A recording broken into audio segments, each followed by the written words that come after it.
खरीप हंगाम तोंडावर आलेला आहे। शेतकऱ्यांना खताची आवश्यकता भासायला लागलेली आहे।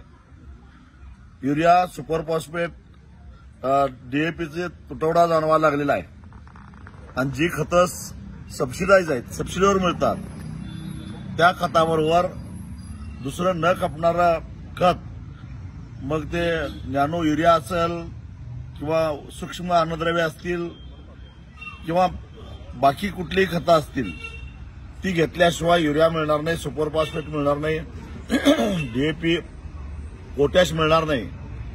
अशा प्रकारची सक्ती हे जे खत कंपन्यांचे स्टॉकिस्ट आहेत ते करायला लागलेले आहेत।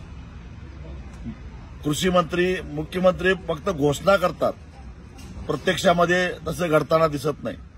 त्याचबरोबर अनेक ठिकाणी एमआरपी पेक्षा 5-50 रुपये जास्त पैसे घेऊन युरियाची विक्री व्हायला लागलेली आहे, हेही दिसून आलेलं आहे। माझी सर्व शेतकऱ्यांना कळकळीची विनंती आहे, एमआरपी पेक्षा 1 रुपया सुद्धा कुठल्याही विक्रेत्याला देऊ नका। लिंकिंगची जर का सक्ती करण्याचा प्रयत्न केला, स्टॉक असून सुद्धा जर का खतं देण्यास नकार दिला, तर त्या विक्रेत्यांची नावं स्वाभिमानी शेतकरी संघटनेला कळवावीत।